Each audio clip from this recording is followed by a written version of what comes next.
Guys, അപ്പൊ rank വശിയും കാര്യങ്ങളും ആയിരുന്നു. അതിന്റെ ഇടയ്ക്കാണ് ഞാൻ ഇവിടെ പെട്ടുപോയത്. ഇപ്പൊ എനിക്ക് തോന്നുന്നുണ്ട് എന്റെ കെട്ടി ഗതികെട്ടവ ഈ ലോകത്തെ ഇല്ലാന്ന് തോന്നുന്നുണ്ട്. പറഞ്ഞെന്ന് വെച്ചാൽ നമ്മളെ ഈ സ്കൂളിലുള്ള എല്ലാവരും മാസ്റ്റർ പ്ലേയേഴ്സ് ആണ്. നമുക്ക് ഒരു കില്ല് പോലും ഇല്ല. ഇനി ഇതിന്റെ മുമ്പ് ആരെങ്കിലും എന്നെ കൊന്നാലോ അല്ലെങ്കിൽ ടോപ്പ് 10 ആവണ മുമ്പ് എലിമിനേറ്റ് ചെയ്ത് നല്ല മൈനസും കാര്യങ്ങളും അടിക്കും. സംഭവം ഞാൻ പറഞ്ഞുതരാം. എന്റെ ഫ്രണ്ട് ഒരു 3 പേര് കയറി വന്നു. ഞാൻ ഫൈറ്റ് എടുക്കുകയായിരുന്നു. രണ്ടുപേരെ നോക്ക് ചെയ്തപ്പോ എനിക്ക് നല്ല ഡാമേജും കാര്യങ്ങളും കിട്ടി. പിന്നെ കുഞ്ഞാനെടുത്ത് വെച്ച് പൊസിഷൻ മാറാന്ന് വിചാരിച്ച് എറിഞ്ഞിട്ട് ഷിഫ്റ്റ് ചെയ്തത് ആ തന്തയില്ലാത്തവള് ഗ്ലൂ ആണ് ഇട്ടത് ഒപ്പമായി. ഇങ്ങനെയാണ് ഞാൻ പെട്ടുപോയത്. ആ ക്ലിപ്പ് കാണിക്കാന്ന് വെച്ചാൽ ഞാൻ ബാക്ക് അടിച്ച് കയറിയതാണ്. അതുകൊണ്ട് എനിക്ക് ആ ക്ലിപ്പൊന്നും കിട്ടിയില്ല. ഇവന്മാരെന്നെ കൊല്ലാൻ വേണ്ടിട്ട് ഗ്ലൂ ഒക്കെ ഇട്ട് മണ്ടേ കയറി. ഈ പൊട്ടന്മാർക്ക് അറിയാലോ ഞാൻ ഇതിന്റെ അകത്ത് ഇരിക്കുകയാണെന്ന്.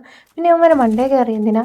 അതെന്തെങ്കിലും ആവട്ടെ. പിന്നെ നിങ്ങൾക്ക് ഞാൻ ലോ റേറ്റിലെ പിസിന്റെ അക്കൗണ്ട്, ഫ്രീ ഫയർ അക്കൗണ്ട് കിട്ടുന്ന ഒരു സെയിലിംഗ് ഗ്രൂപ്പ് പറഞ്ഞുതരാം.